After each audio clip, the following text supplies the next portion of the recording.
noite, meus irmãos, a graça e a paz do Senhor Jesus. Nós estamos aqui de volta, ou retomando, não é, a nossa rotina, depois desta semana especial, dessa semana atípica, com a abençoada EBF que nós tivemos. Paralelamente, eu estive também pregando fora em uma igreja, em sua conferência de aniversário, como comuniquei à igreja, e agradeço aí aos irmãos pelo suporte, pela sustentação em oração. Foi, creio eu, uma bênção, mediante inclusive o testemunho dos irmãos que ali estiveram. Mas como eu falei, estamos retornando à nossa rotina e estamos caminhando já há um ano, daqui a 2 dias completa, no livro de Isaías. Começamos em 16 de julho do ano passado, praticamente um ano.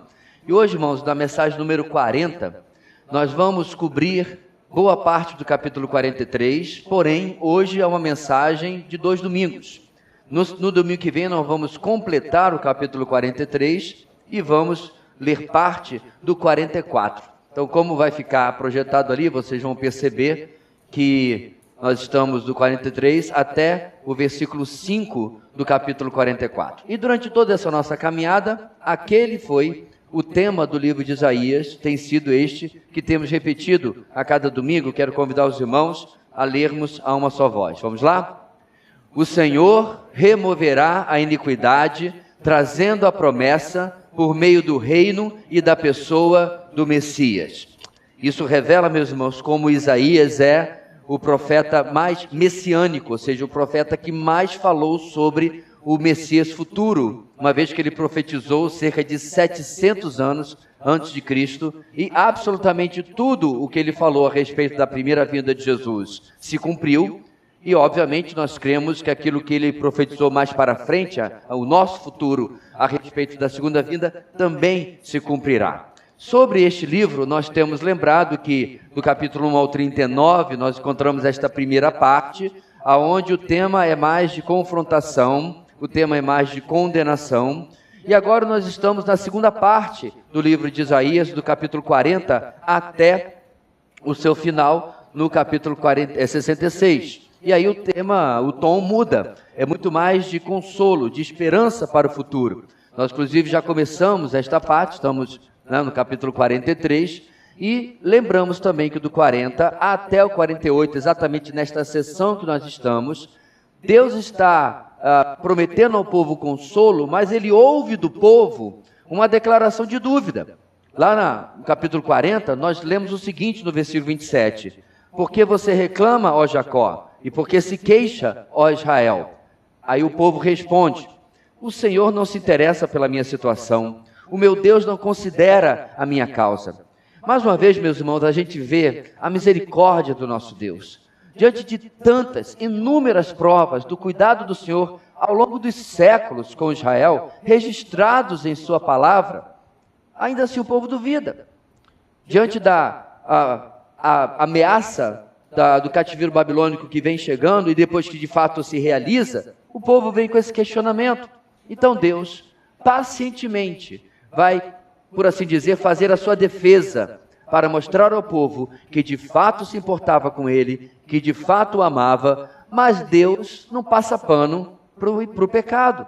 O que eles estavam colhendo era fruto, infelizmente, da sua rebeldia, da sua desobediência. Bem, vamos para o nosso texto de hoje e ver mais uma vez Deus comprovando este cuidado, este amor para com o seu povo. Nós vamos caminhar, meus irmãos, hoje do versículo 1 apenas até o versículo 21, certo? Deixa eu confirmar aqui para exatamente. Até o 21. E vamos deixar o resto do texto para lermos completamente apenas na semana que vem, ok? Dá uma olhada à sua direita e esquerda, Isaías 43, do versículo 1 até o versículo 21, a primeira parte da nossa mensagem hoje, primeira parte do nosso texto, ok? Vamos lá, irmãos, a uma só voz.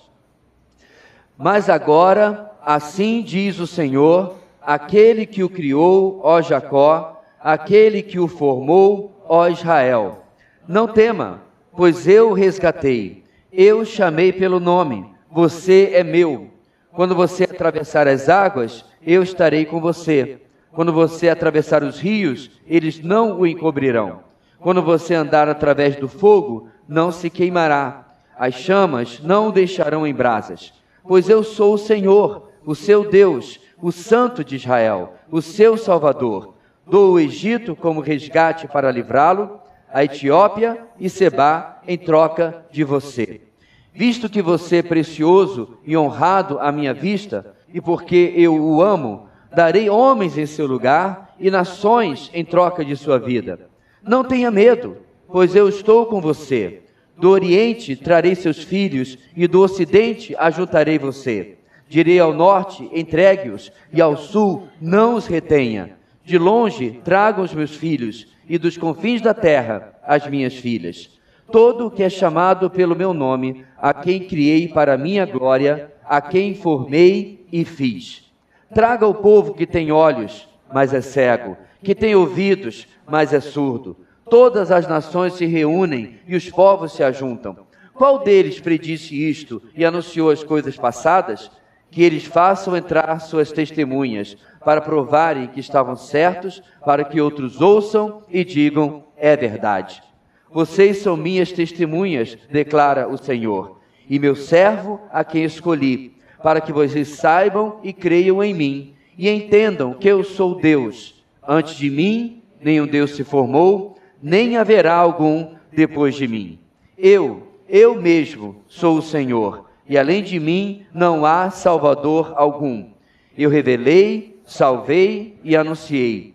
Eu, e não um Deus estrangeiro entre vocês. Vocês são testemunhas de que eu sou Deus, declara o Senhor. Desde os dias mais antigos eu o sou. Não há quem possa livrar alguém de minha mão. Agindo eu, quem o pode desfazer? Assim diz o Senhor, o seu Redentor, o Santo de Israel. Por amor de vocês, mandarei inimigos contra a Babilônia, e farei todos os babilônios descerem como fugitivos nos navios de que se orgulhavam. Eu sou o Senhor, o Santo de vocês, o Criador de Israel e o seu Rei. Assim diz o Senhor, aquele que fez um caminho pelo mar, uma vereda pelas águas violentas, que fez saírem juntos os carros e os cavalos, o exército e seus reforços, e eles jazem ali, para nunca mais se levantarem, exterminados, apagados como um pavio. Esqueçam o que se foi, não vivam no passado. Vejam, eu estou fazendo uma coisa nova, ela já está surgindo, vocês não a reconhecem? Até no deserto vou abrir um caminho e riachos no ermo. Os animais do campo me honrarão, os chacais e as corujas, porque fornecerei água no deserto e riachos no ermo, para dar de beber a meu povo, meu escolhido, ao povo que formei para mim mesmo, a fim de que proclamasse o meu louvor. Irmãos, o capítulo 42, que vimos na semana passada, terminou mostrando como que Israel falhou no papel de servo do Senhor. No mesmo capítulo vimos como Deus iria levantar um outro servo do Senhor, isto é, o Messias, a qual, é claro, nós sabemos que se cumpriu na pessoa bendita do Senhor Jesus. Nosso capítulo de hoje começa com um mais, está lá no primeiro versículo, mostrando, meus irmãos, e nos ligando com o contexto anterior. Israel falhou como servo do Senhor, mas o Senhor promete salvação através do Messias, apesar das limitações do seu povo escolhido, apesar das suas limitações, das suas falhas, dos seus erros, da sua rebeldia constante, da sua idolatria. Ele não dá as costas ao seu povo, ele não os abandona. Aliás, ele não nos abandona. E a razão que sublima tudo isso, a razão que envolve tudo isso, irmãos, que caracteriza tudo isso, é a fidelidade de Deus. Fidelidade de Deus a quem? Aos seus pactos, às suas alianças, às suas promessas. Inclusive, alguns irmãos não gostam quando alguém diz assim, Deus é fiel a mim. Eu entendo, irmãos, que essa não é uma expressão errada, mas biblicamente, teologicamente, a gente precisa apontar que Deus é fiel a si mesmo. Ele é o Deus que não pode mentir, porque isto negaria a sua natureza. Então, cada uma de suas alianças, promessas, pactos do Antigo Testamento, vão se cumprir assim como ele falou.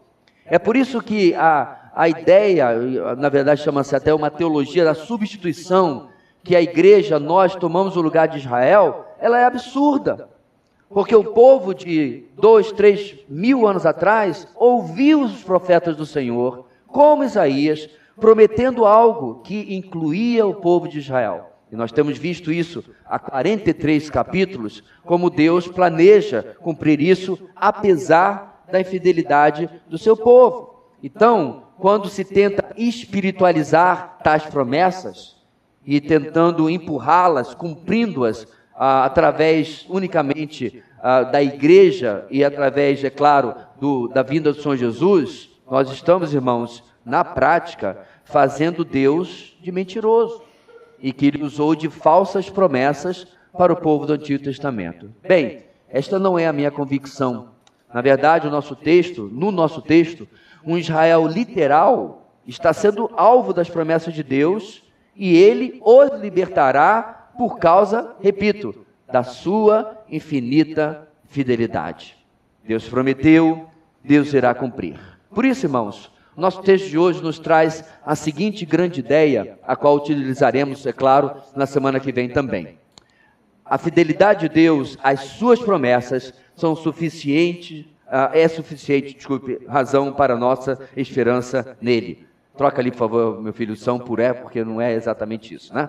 A fidelidade de Deus, as suas promessas, é suficiente razão para a nossa esperança nele. Deus é fiel a tudo aquilo que ele prometeu.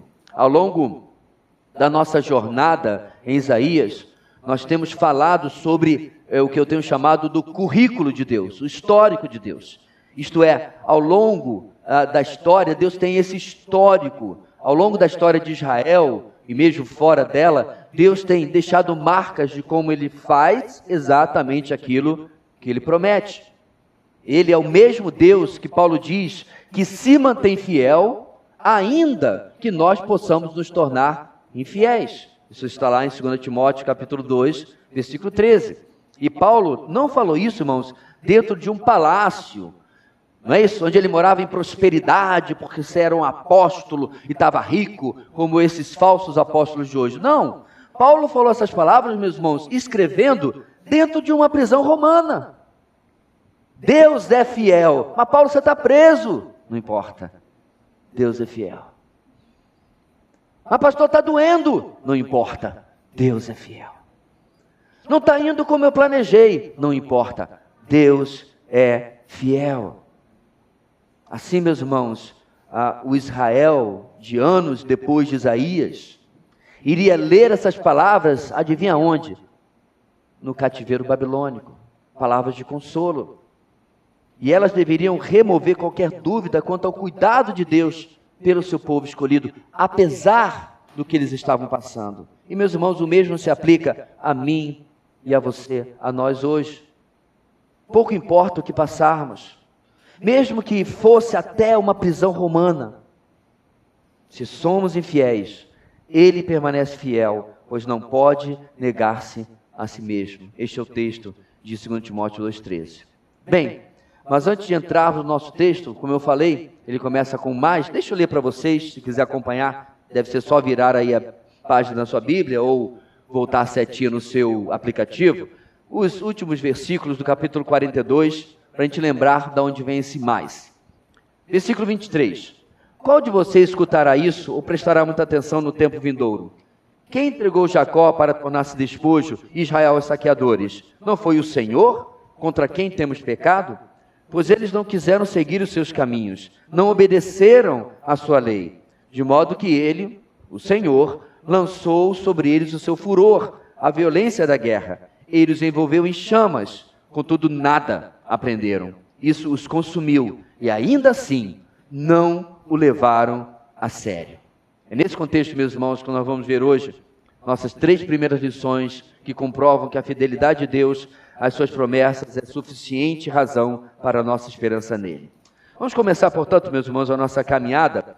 Nosso primeiro ponto, nossa primeira lição de hoje, nos ensina do versículo 1 ao versículo 7. A fidelidade de Deus está no cumprimento das suas promessas passadas. A fidelidade de Deus está no cumprimento das suas promessas passadas.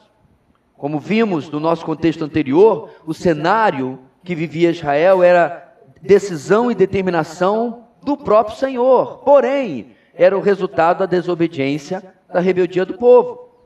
Mas, palavra que começa o nosso capítulo, o Senhor é o Criador e o formador deste povo. Por isso, a autoridade de Criador, na autoridade de Criador, ele diz para que eles não temessem, porque o Senhor os havia resgatado, o Senhor os havia chamado. Perceba o tempo passado, irmãos. O tempo passado aqui não se refere apenas porque Deus fez no passado, mas em todas as ocasiões em que o Senhor agiu no passado, Ele também agiria no futuro, resgatando e chamando Israel, como diz o texto, dizendo, você é meu.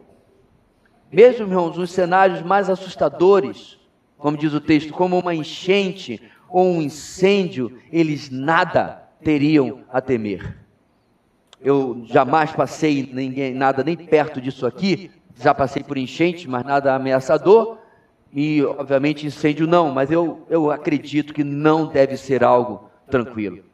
Quem já assistiu um filme sobre o tsunami de 2004, se eu não me engano, misericórdia, se o filme retratou uma parte do que é ser levado pelas águas, e era água, e era pedaço de pau, e era pedaço de árvore, e era pedaço de prédio, e as pessoas sendo como fosse um moedor. E um incêndio. Nós temos algumas pessoas aqui que são treinadas nessa profissão, né, irmão Mauro? Deve ser maravilhoso entrar num prédio pegando fogo, mesmo em treinamento.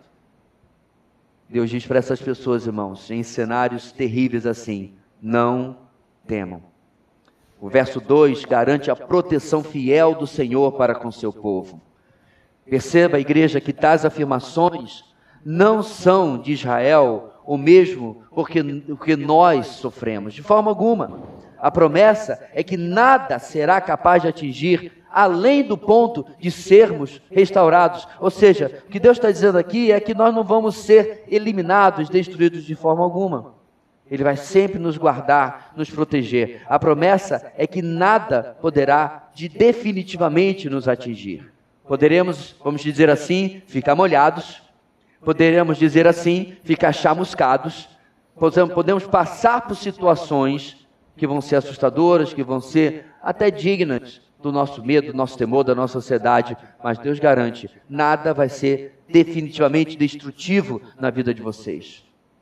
As promessas se baseiam em Deus ter um plano para nós. E assim, nada pode nos destruir definitivamente, antes desse plano se cumprir. Essa é a razão, meus irmãos, por qual este povo, daqui do nosso texto, existe até o dia de hoje. Ao longo da história, império após império, invasores após invasores, tentaram destruir este povo, e lá ele continua. Nós já vamos falar um pouco mais adiante sobre a natureza desta nação hoje, mas o ponto aqui, meus irmãos, é como Deus continua blindando um povo há praticamente 3.500 anos para que as suas promessas se cumpram. Eles ainda existem porque, versos 3 e 4, o Senhor é quem protege o seu povo.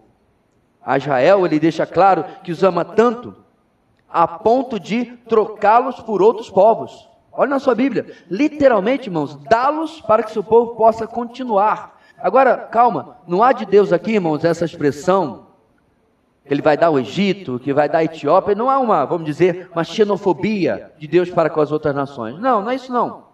O Senhor está apenas, meus irmãos, tratando de como o seu povo é escolhido e ele vai ser preservado, mesmo que assim custasse na história a existência de outros povos. É o que está no texto. Israel é escolhido por Deus, mas perceba, irmãos, não há nenhum merecimento. Ele é o povo escolhido, mas isso não é crédito de Israel. De onde eu tirei isso? Precioso e honrado à minha vista. Ele é, porque eu o amo. Mas várias vezes, meus irmãos, Deus disse a este povo, eu não os escolhi porque vocês eram os melhores. E não os escolhi porque vocês eram superiores. Os outros povos receberiam da graça de Deus, mas somente se Israel fosse preservado, porque através deste povo, um dia viria o Messias prometido. Aí você pode estar se perguntando, pastor, assim já aconteceu. Ele nasceu lá na cidade de Belém, a cidade de Davi. Por que então agora Israel seria preservado? Lembra, irmãos? Por causa da fidelidade de Deus. Ele prometeu sim que o Salvador, o Messias, viria através deste povo, mas ele prometeu mais ainda depois, como nós já temos visto em Isaías, e Deus vai cumprir aquilo que ele prometeu. Diante de tantas afirmações, irmãos, então, de cuidado e zelo, tantas afirmações maravilhosas, novamente ele repete, não temam. É repetido para que este Israel, de anos depois de Isaías, como eu mencionei, que está no cativeiro, está no país estrangeiro, possa compreender que Deus está no controle mesmo daquela situação que eles estão vivendo ali na Babilônia.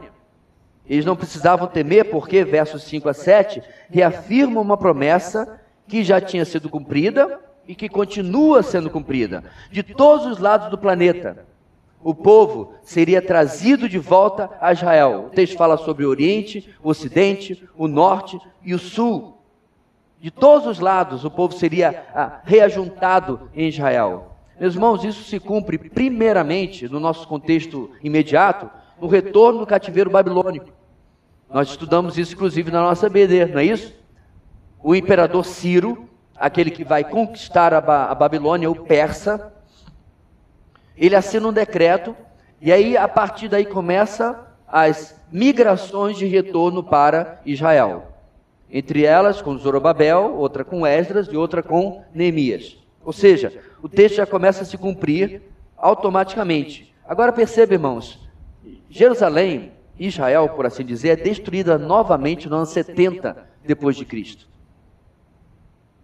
Eles são praticamente todos espalhados, apenas um pequeno número é permitido ficar na região.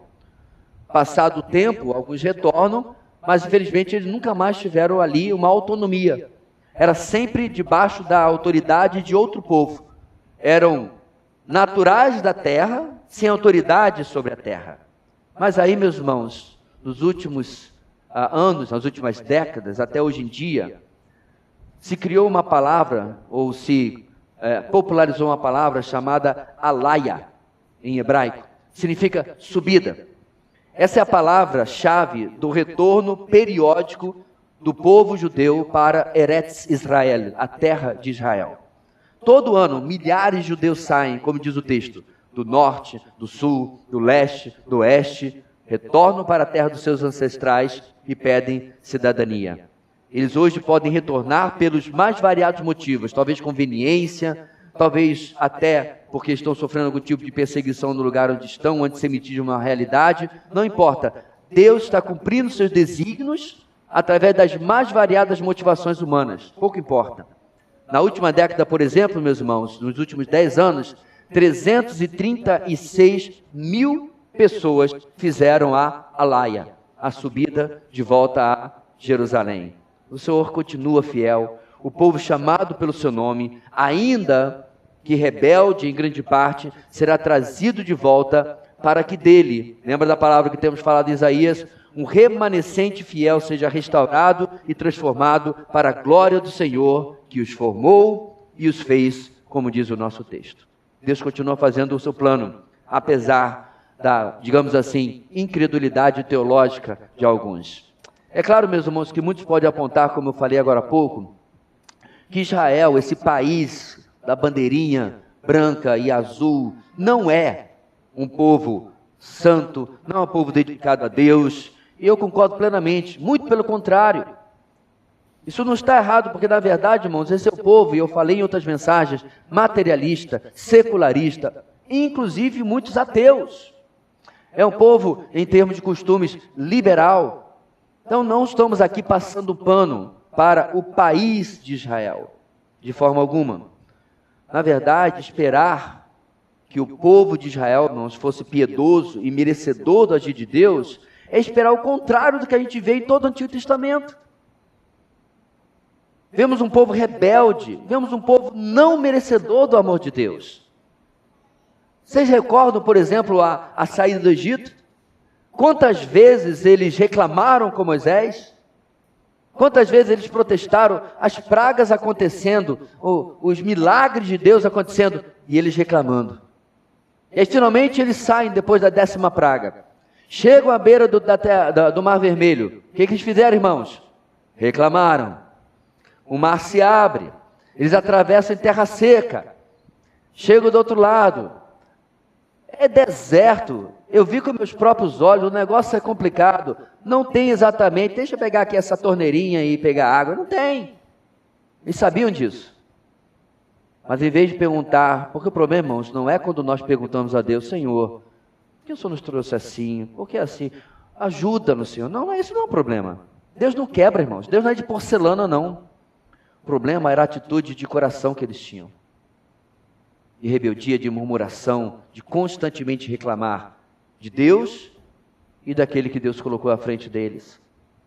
E assim foi, meus irmãos, por 40 anos. O percurso, da onde eles atravessaram o Mar Vermelho, hoje nós sabemos exatamente onde foi, até, digamos assim, o miolo de onde é Israel, você faz em algumas semanas. É muito rápido. De carro me levou 3, 4 horas, mas a pé é um pouquinho mais demorado. Ponto aqui, meus irmãos, que eles não precisavam ficar 40 anos no deserto. Eles não precisavam ficar nem os 2 anos antes do dia aonde eles mandaram os espias. Lembra? Os espias voltaram, os espiões, e disseram, o povo daqui é como gigantes. Nós somos como insetos aos olhos deles. O Senhor nos trouxe aqui para nos entregar e nós vamos morrer. Só Josué e Caleb disseram, de forma nenhuma. Eles já estão no seu fim, porque o Senhor já nos deu vitória. Mas o povo resolveu ouvir o relatório pessimista, murmurador, derrotista, incrédulo. Porém, meus irmãos, este é o povo, desde o Antigo Testamento, que Deus vem trabalhando, que não é merecedor do seu amor, mas Deus é fiel. É por essa razão, irmãos, que no cenário de destruição da invasão babilônica, que vai acontecer daqui a algumas décadas, em Lamentações 3:22, no auge da disciplina de Deus, com a destruição de Jerusalém, do templo, o profeta Jeremias escreve o seguinte, graças ao grande amor do Senhor é que não somos consumidos, pois as suas misericórdias são inesgotáveis. Jeremias sabia, meus irmãos, que não era para Nabucodonosor vir apenas destruir Jerusalém e o templo e levar o povo cativeiro, não. Jeremias sabia que a índole do povo merecia que Deus, como a gente diz no popular, passasse a régua, terraplanasse e começasse de novo, se fosse o caso. Mas não é isso que ele faz. E Jeremias completa, essas misericórdias renovam-se cada manhã. Grande é a sua, adivinha, irmãos? Fidelidade. Jeremias sabia que o povo estava ali por causa da bondade, do amor, da fidelidade de Deus. Portanto, irmãos, o que vemos aqui é Deus cumprindo as suas promessas sobre um povo, como disse, que não merece. Algo que ele fez várias vezes no Antigo Testamento com Israel e com várias nações, aliás. Não foi a mão soberana de Deus que levantou os impérios, que nós temos na IBD visto profetizados em Daniel, e ainda assim eram povos pagãos, mas Deus usou esses povos para cumprir os seus propósitos. Portanto, irmãos, Deus opera em meio às nações, mesmo que sejam rebeldes para com Ele. Deus opera em meio ao seu povo escolhido, mesmo que ele seja rebelde quanto a Ele. Eu espero, meus irmãos, que nós não possamos falar a mesma coisa de nossas vidas. Que Deus opera através de nós, apesar da nossa rebeldia. Que Ele possa, irmãos, realizar sempre os seus propósitos eternos por meio de povos, do seu povo, de nós. No caso da nação israelense, hoje, ela irá no futuro ser instrumento de Deus para produzir o povo israelita escolhido, o remanescente fiel. Eu não creio, meus irmãos, inclusive, que será nem metade daqueles que estão ali. A grande parte irá ainda manter-se rebelde e virará as costas para o Senhor. Porém, nós podemos crer na fidelidade do nosso Deus, porque Ele tem cumprido as suas promessas no passado. Bem, na sequência, vemos que no passado e no futuro, aqueles que são alvo da misericórdia, da benevolência do nosso Deus, eles têm uma tarefa, na opinião do próprio Deus. Qual tarefa? Eles devem promover propagar os grandes feitos do Senhor. Isso significa, meus irmãos, que quando Deus faz algo na nossa vida, nós somos responsáveis em contar isso para outros. Quer seja o povo de Israel no Antigo Testamento, quer seja eu e você hoje em dia. Então, em segundo lugar, a fidelidade de Deus nas promessas cumpridas deve ser testemunhada pelos seus, versos 8 ao verso 13. A fidelidade de Deus nas promessas cumpridas deve ser testemunhada pelos seus.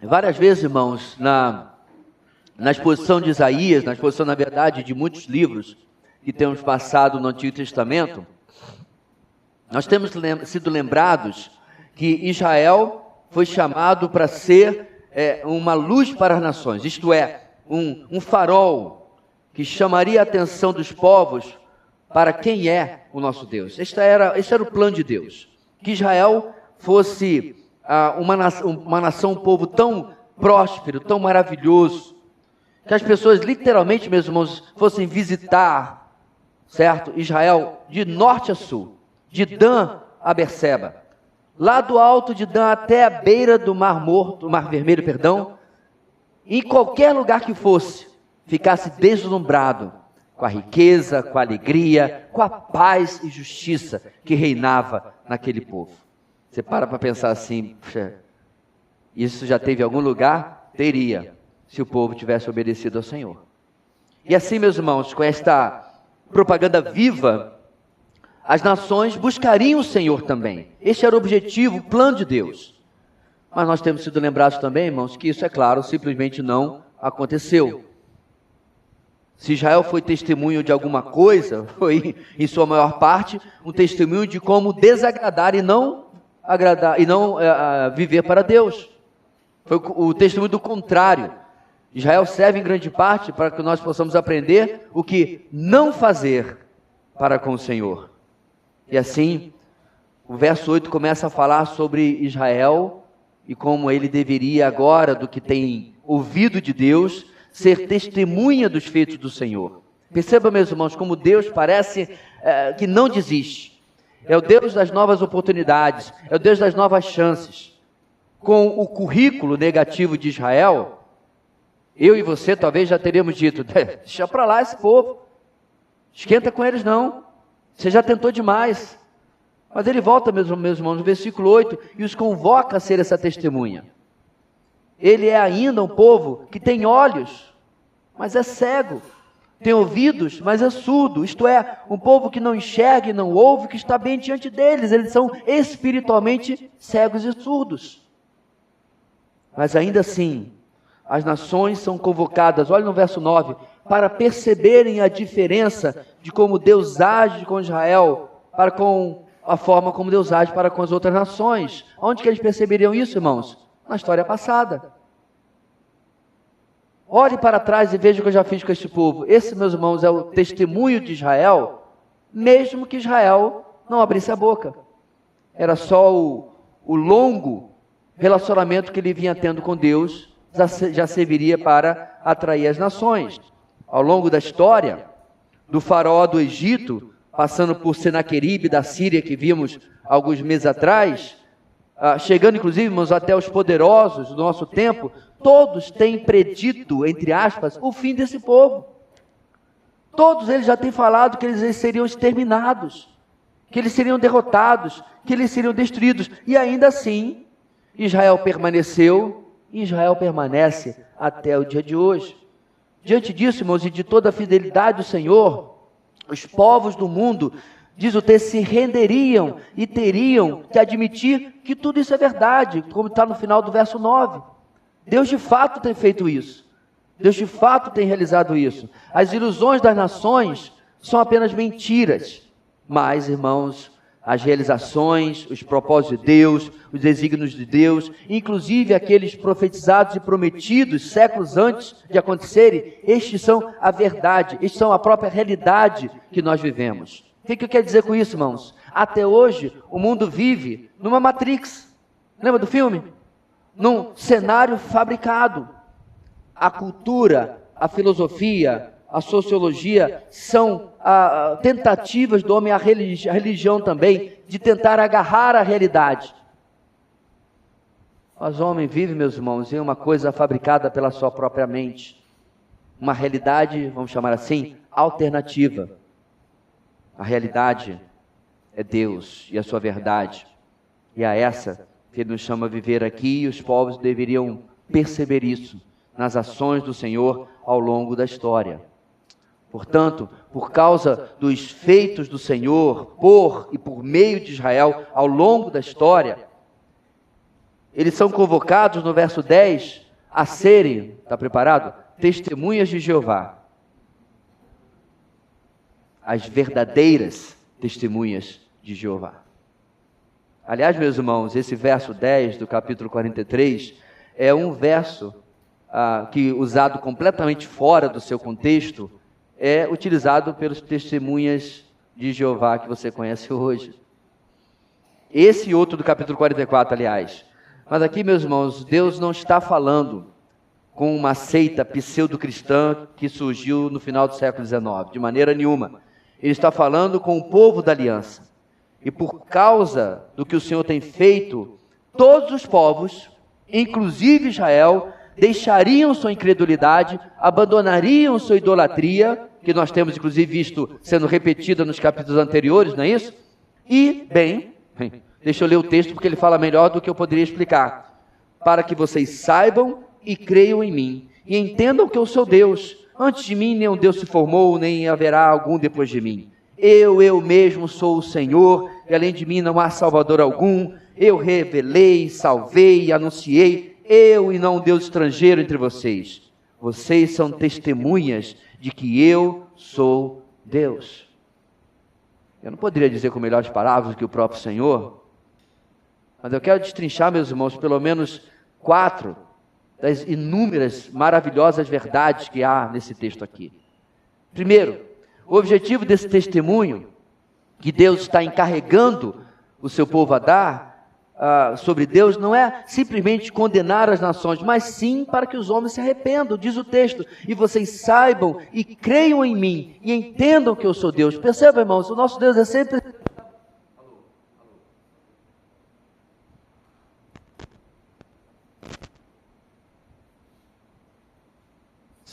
Perceba, irmãos, que o nosso Deus é sempre esse Deus que está buscando o rebelde, que está buscando o perdido, mesmo as nações, mesmo o seu povo rebelde. Segunda verdade que eu vejo, irmãos, nesses 3 versículos aqui, do 10 até o 12, o objetivo desse testemunho sobre Deus é que nesse arrependimento as nações venham a entender que somente existe um Deus, o Deus de Israel. Para nós podemos estender o Deus e Pai de Cristo Jesus, este Deus que aqui está falando. Nos tempos antigos, a crença em outros deuses era a tônica principal. Cada povo tinha o seu, eles inventavam um Deus após o outro. E hoje em dia, irmãos, hoje em dia, temos outras, digamos, tônicas, que necessitam de arrependimento por parte da humanidade. Quais são as 2 principais? Por um lado, um crescente número de pessoas tem abandonado totalmente a ideia de que exista sequer um Deus. Em diversos graus, meus irmãos, tem crescido o número de agnósticos e de ateus da população em geral. Cada vez mais pessoas têm dado às suas costas a verdades bíblicas da realidade da existência de Deus. Nosso Senhor sabe disso e o povo, a humanidade, precisa se arrepender. Mas existe, meus irmãos, um outro lado completamente diferente. Existe uma população crescente, diferente, que é aquela que inventou um Deus segundo a sua própria imagem e semelhança. Repudiam Deus da Bíblia, repudiam Deus da Escritura, o Jesus da Escritura. E inventaram um que é falso, que aceita o pecado, que permite que a pessoa seja como é.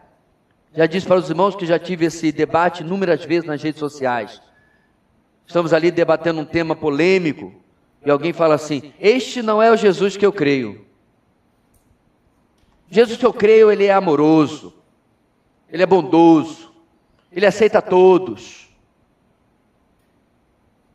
Aí eu pergunto assim, o Jesus que você crê manda alguém para o inferno? De jeito nenhum. Eu falei, então o Jesus que você crê não é o Jesus da Bíblia. Inventaram um novo, irmãos. Um Jesus paz e amor. Um Jesus woke, progressista. Deus faz questão, meus irmãos, que nós entendamos que só o Deus que decidiu se revelar através da sua palavra é o Deus verdadeiro. Terceira verdade aqui, o objetivo desse testemunho sobre Deus é que os homens o reconheçam como o único Salvador.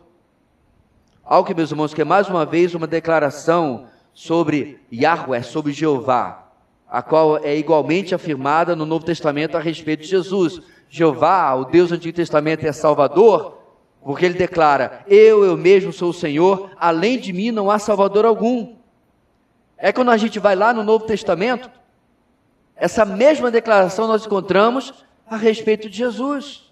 No Evangelho de Lucas, o anjo anuncia aos pastores que estavam cuidando das ovelhas no campo, não era um pastor como esse que vos fala, eram pastores de animais, e o anjo aparece para eles e diz o quê? Não tenham medo, estou lhes trazendo boas novas de grande alegria, que são para todo o povo. Hoje na cidade de Davi lhes nasceu o Salvador, que é Cristo, ou seja, que é o Messias, o Senhor.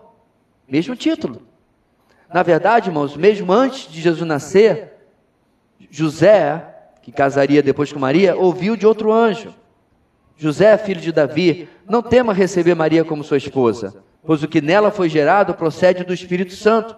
Ela dará à luz um filho, e você deverá dar-lhe o nome de Jesus, Yeshua, salvação de Jeová. E aí o texto termina, irmãos, porque ele salvará o seu povo dos seus pecados. Espera aí, Isaías não acabou de dizer que Deus é Salvador? E detalhe, meus irmãos, vamos voltar a falar do testemunho de Jeová? Eles negam a divindade de Cristo. Olha aí. No mesmo capítulo de onde eles tiram o seu versículo 10, erroneamente, porque não está falando com eles, está falando com Israel, Deus afirma, eu sou o Salvador. E você chega no Novo Testamento, Jesus é o Salvador. Totalmente Deus, totalmente homem, totalmente o nosso Salvador. Quarto princípio que nós vemos nesses versículos. Por último, precisa ser testemunhado que essa salvação foi realizada, revelada e anunciada pelo Senhor. Repetindo as palavras do profeta Jonas, irmãos, a salvação pertence ao Senhor. Somente Ele e nenhum outro falso Deus ou outro falso meio de salvação. Nosso mundo, meus irmãos, inclusive em meio a supostos cristãos, esse mundo tem propagado a salvação pelas obras, a salvação pelo bom caráter, a salvação por meio de ser uma pessoa boa. Deixa eu lhe afirmar uma coisa, talvez seja polêmica você ouvir hoje. O inferno estará cheio de pessoas boas. Os céus estará cheio de pessoas ruins. Porque nós avaliamos quem é bom e é ruim de uma forma diferente. Na sua mente, na mente humana, você olha para o ladrão da cruz, Jesus claramente falou para aquele homem que obviamente era uma pessoa ruim, certo? Ladrão é ruim, rouba a propriedade dos outros, às vezes acaba tendo que cometer um homicídio junto, não é uma pessoa boa. E Jesus vira para ele, um homem ruim, e diz, você hoje estará comigo no paraíso. E aí nós pensamos, espera aí, se ele está hoje no paraíso, a minha vozinha Cotinha aqui, que é uma pessoa maravilhosa, faz bolo de aipim ou mandioca, perdão, para mim, ela não pode estar em outro lugar. Se pensarmos assim, meus irmãos, pensamos errados, porque não são as nossas obras, nem o nosso caráter, nem a nossa bom comportamento que determina a nossa eternidade, mas sim e unicamente a obra salvadora de Jesus, o Messias. A salvação é e sempre foi pela graça, por meio da fé. Assim, meus irmãos, como Israel tem sido abençoado e protegido nesse texto pelo Senhor, sem merecer absolutamente nada, podemos tomar o paralelo de que a salvação é uma obra da graça de Deus a pecadores que nada merecem.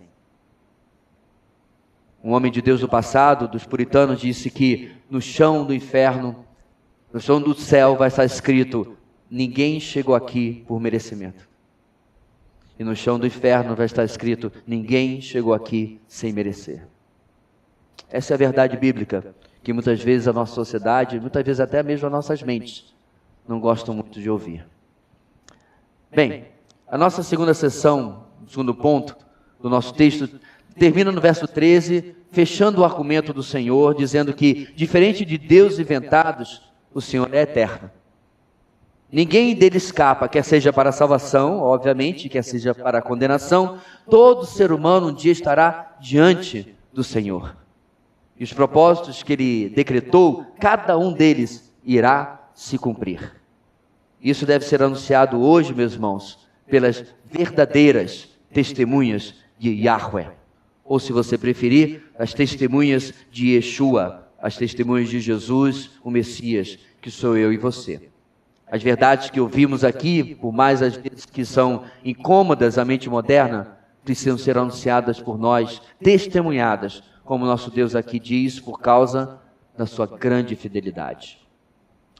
Bem, contudo, para os dias de Isaías, o Senhor continua provando que é o único Deus, Senhor da história, afetando agora, irmãos, a história imediata deles.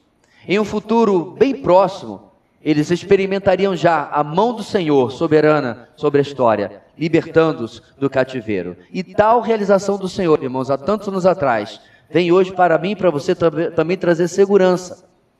Dificilmente estaremos um dia num cativeiro babilônico, mas não importa a situação que estivermos, ela não saiu do controle do nosso Deus. Terceiro lugar, a fidelidade de Deus no passado garante nossa confiança futura. Versos 14 a 21. A fidelidade de Deus no passado garante nossa confiança futura.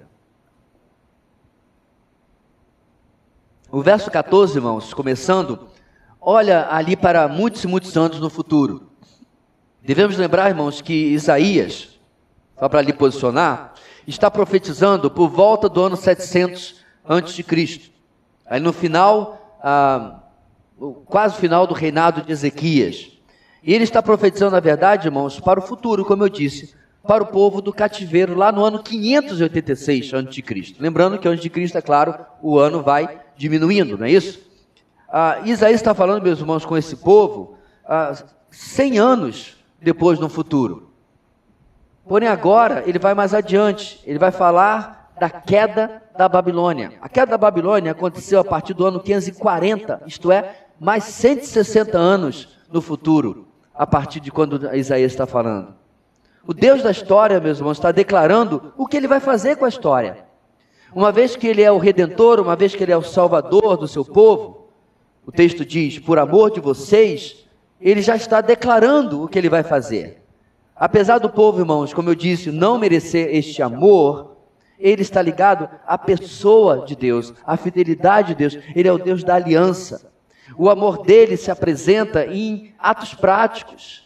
O nosso Deus, irmãos, e aliás eu sei que a gente também pensa assim no nosso casamento, né? E não é de você ficar apenas fazendo coraçãozinho com a mão e dizendo eu te amo. Mas não cuida, não serve, não zela. Que esposa ou que esposo se contentaria apenas com frases? Eu te amo, mas me trata mal? Eu te amo, mas não reflete o cuidado que tem recebido, cuidando em contrapartida? Este não é o nosso Deus, irmãos. Ele declara várias vezes, eu os amo, por amor de vocês, mas o amor dele, irmãos, é prático. E nesse caso, o cuidado com o seu povo começa porque ele vai declarar futuro aquilo que ele vai fazer para libertar o povo do cativeiro. Pois ele é o Senhor, o Santo de vocês, o Criador de Israel, ele é o seu rei, declara o verso 15. Ele é aquele que trouxe Israel à existência, assim como trouxe à existência os céus e a terra. Por isso que ele usa aqui a palavra Criador. Ele também, meus irmãos, é o rei de Israel. Aliás, um detalhe que já dá aquela dica, né, de reino, que a gente vem falando desde o começo de Isaías. Eu sou aquele que vou finalmente reinar sobre você. E ele, de fato, assim o fará, através da pessoa do seu filho, o Messias. Ele vai conduzir a história, irmãos, e abençoar Israel no processo. E falando de história, no verso 16, o Senhor faz uma rápida passagem, digamos assim, pela avenida das memórias, das lembranças. Ele é o que, diz o texto, fez um caminho pelo mar, uma vereda pelas águas violentas, que fez saírem juntos os carros e os cavalos, o exército e seus reforços, e eles jazem ali, para nunca mais se levantarem, exterminados, apagados como um pavio. Quem não pegou a referência? Qualquer cristão, irmãos, mais atento, sabe que obviamente nós estamos falando aqui da travessia do Mar Vermelho. O que aconteceu ali, meus irmãos? Ele transformou o mar em terra seca, e o povo atravessou as águas a pé. Diz o salmista no Salmo 66, versículo 6. Ali, meus irmãos, o Senhor, aspas, lançou o faraó e seu exército no Mar Vermelho, pois o seu amor dura para sempre. Salmo 136. É isso que o texto está falando. Deus está olhando para o passado e dizendo, lembrem rapidamente do que eu fiz. Agora, irmãos, olhem no seu texto o que Deus faz. Ele falou do passado, é verdade, mas o objetivo agora, meus irmãos, é a confiança futura, certo? Então, apesar do tamanho do feito de Deus no passado, no começo da história de Israel, a saída do Egito no Êxodo, o Senhor promete que eles não viram nada ainda. A partir do verso 18, a promessa que inicia com a restauração do povo depois da queda da Babilônia, se estende a algo muito maior. O Senhor da história, que no primeiro Êxodo tirou Israel do Egito e afogou o exército do faraó no Mar Vermelho, agora promete fazer algo mais tremendo. Portanto, verso 18, esqueçam o passado. Isso foi bom, mas tem coisa maior vindo aí. Israel deveria perceber que Deus faria uma nova obra. O passado, irmão, serve aqui apenas para confirmar o poder, a soberania de Deus e dizer que isso nunca mudou, isso nunca apagou, isso nunca esmaeceu. Ele continua sendo Deus. Mas neste, digamos, novo êxodo, o retorno do exílio, os judeus passariam, diz o texto, por uma terra desolada e desértica, mas Deus ia dar água, riachos em abundância. O povo escolhido findaria louvando o Senhor. Sabe o que significa isso aqui, meus irmãos? Deus iria restaurar o seu povo e eles não teriam necessidade de absolutamente nada. Lembra da exposição de Esdras e Neemias, os irmãos mais antigos? Deus supriu, irmãos, através do Império Medo-Persa, absolutamente tudo o que eles precisavam. Material de construção, ferramentas, alimento, absolutamente tudo. Cartas para eles passarem nos postos em segurança. Quando Ciro autorizou inicialmente, e isso continuou até os dias de Dario, o povo retornar, eles não voltaram, meus irmãos, maltrapilhos, de sandália havaiana, aquela com prego, né, porque já soltou, não. Eles voltaram, meus irmãos, com um pedaço de pão velho. Assim, meus irmãos, como lá no Egito, eles despojaram o Egito, saíram com abundância, com riqueza. Dessa forma, eles voltaram para a terra, para reconstruir a Jerusalém, para reconstruir o que havia sido destruído. O verso 20, estamos chegando ao final do nosso texto, nos fala que os animais do campo me honrarão, os chacais e as corujas. Assim está dizendo o Senhor. Algumas traduções, irmãos, talvez sejam a sua, dizem chacais e avestruzes em vez de corujas. Tudo bem. Sendo que for, irmãos, chacais, corujas ou avestruzes, todos eles têm uma coisa em comum. Sabe o que é? São animais impuros. Animais proibidos para o povo judeu comer. A gente conhece o porco, né? A gente só fala do porco. Mas se você ler a lei mosaica, você vai lembrar que existem muitos outros animais. E não só o porco. O porco é o mais óbvio que a gente já conhece, certo? Eles, por exemplo, não podiam comer o urubu. Que bom, porque até hoje eu prefiro não ter que comer urubu. Então há muitos animais ali que você vê claramente que é óbvio porque eles não podiam comer. Outros, eu deixo na coluna do Deus mandou, obedece quem pode, obedece quem... Manda quem pode, obedece quem tem juízo. Mas lá está a lista. E esses animais, irmãos, estão nessa lista. Então, alguns intérpretes dizem que nós temos aqui, na verdade, uma referência àquilo que é de fora de Israel. Aquilo que é exterior a Israel. Ou seja, os gentios, as nações. eles, ou elas, as nações, honrariam ao Senhor por causa da obra que ele estava fazendo de restauração de Israel. Eles honrariam o Senhor vendo o que Deus estava fazendo. Porém, Deus não terminou. Nós cremos, meus irmãos, que o cenário aqui, de Deus estar fazendo uma obra maior, é muito além do retorno apenas da Babilônia. O mais glorioso êxodo, Deus está preparando quando o Messias retornar, para reunir o seu povo escolhido do Antigo Testamento, como nós já vimos várias vezes no nosso texto, inclusive no versículo 5 e 6. E então ele irá estabelecer o seu reino, que temos visto em todo o livro de Isaías, seu reino milenar, seu reino messiânico, seu reino prometido. Portanto, nós podemos crer, irmãos, num futuro prometido, pois o Deus, o Senhor da história, já tem marcado o tempo com o seu poder e soberania, realizando absolutamente tudo aquilo que ele tem determinado. Quando nós estudamos, meus irmãos, a história, particularmente do Antigo Testamento, na chegada até Jesus, nós vemos o Senhor conduzindo a história. Um monte de coisa, irmãos, era para não dar certo. Deus usou homens como Abraão, que por mais admiração que tenhamos com ele, tinha suas limitações. Usou homens como Isaac, nem me peça para começar a falar de Jacó. E os seus filhos? Um nó cego após o outro. Como deu certo? Como chegou ao cumprimento das promessas? Como chegou ao cumprimento das profecias? Porque não dependia dos homens, dependia de Deus. Isso vale até, meus irmãos, um parênteses. De vez em quando o pessoal fica preocupado com o futuro da igreja. Deixa eu falar uma coisa.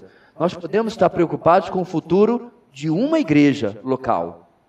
Mas da igreja de Cristo, o corpo de Cristo, não se preocupe. Ela vai muito bem, obrigado, e ela é vitoriosa e continuará vitoriosa até a volta do noivo.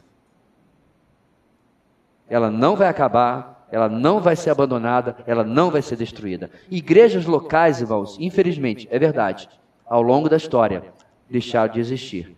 Mas a igreja de Cristo, jamais. A fidelidade de Deus às suas promessas são suficiente razão, ou é suficiente razão, para a nossa esperança nele. Por alguns minutos, irmãos, deixa eu ler apenas algumas 3 últimas aplicações, baseado nos nossos 3 pontos, nas nossas 3 lições. A fidelidade de Deus está no cumprimento das suas promessas passadas. Quero desafiar, irmãos, essa noite, cada um de nós, a fazermos um inventário da trajetória de Deus com você. Se Deus já fez algo na sua vida, isso entra nesse inventário. Até, inclusive, se você quiser, quando chegar em casa, você pode fazer isso por escrito.